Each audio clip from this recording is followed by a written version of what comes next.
लोकसभा चुनावों के अंतिम चरण के बाद आए एग्जिट पोल्स के मुताबिक एनडीए को 350 से 400 सीटें मिल रही थी। लेकिन चुनाव के नतीजे आते ही मानो हालात बदल गए, जज्बात बदल गए। एक दशक से हताशा में डूबा विपक्ष चुनाव के परिणाम आते ही उत्साहित हो गया। विपक्ष को सरकार बनाने की उम्मीद नजर आने लगी। बीजेपी को बहुमत से पहले रोक देना निश्चित तौर पर इंडिया गठबंधन की बड़ी कामयाबी है।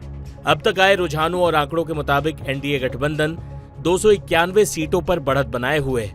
वहीं विपक्षी इंडिया गठबंधन ने 234 सीटों पर बढ़त बनाई हुई है। बता दें कि देश में सरकार बनाने के लिए बहुमत का जादुई आंकड़ा 272 है। चुनाव रुझानों में बेहतर प्रदर्शन करने के बाद कांग्रेस ने एक प्रेस कॉन्फ्रेंस भी की, जिसमें राहुल गांधी ने बताया कि सरकार कैसे बनेगी और इसके लिए इंडिया गठबंधन बुधवार को बैठक में फैसला भी करेगी।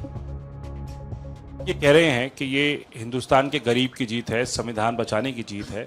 तो अगर आप लोग विपक्ष में बैठते हैं और सरकार बनाने की पहल नहीं करते हैं, क्योंकि नंबर एनडीए और इंडिया अलायंस में कुछ ज़्यादा नहीं है, और अगर पहल नहीं करते हैं तो कैसे उनको आप जो है आगे उनका हक दिलाने के लिए आगे आ पाएंगे?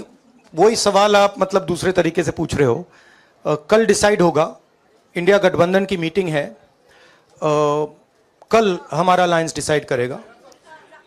बड़ी फाइन लाइन है, तो जो इंडिया गठबंधन डिसाइड करेगा उस पर हम एक्शन लेंगे। लेकिन सवाल यह है कि जब एनडीए को पूर्ण बहुमत मिल चुका है तो क्या कांग्रेस नीत इंडिया गठबंधन सरकार बनाने का मंसूबा पाल सकता है, और वो किस आधार पर ऐसा सोच रहा है?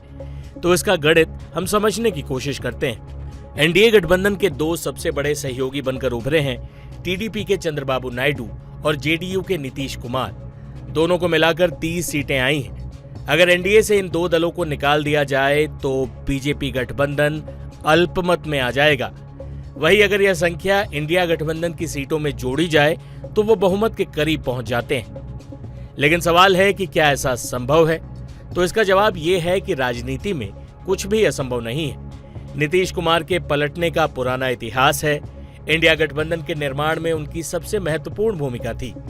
खबरों के मुताबिक नीतीश को इंडिया गठबंधन की तरफ से डिप्टी पीएम तक के पद का ऑफर किया जा चुका है। वहीं आंध्र प्रदेश को स्पेशल राज्य का दर्जा दिए जाने का ऑफर भी चंद्रबाबू नायडू को इंडिया गठबंधन कर चुका है, ऐसी खबरें। ये दोनों ही नेता विपक्ष का हिस्सा रह चुके हैं।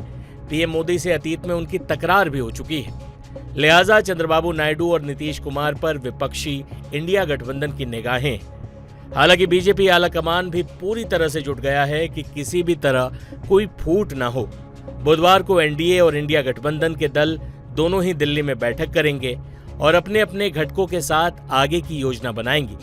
इन तमाम समीकरणों को साधना बेहद मुश्किल चुनौती है।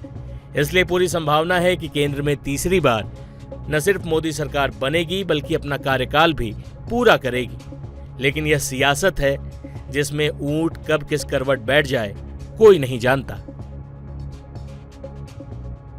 टाइम्स नाउ नवभारत डिजिटल की रिपोर्ट।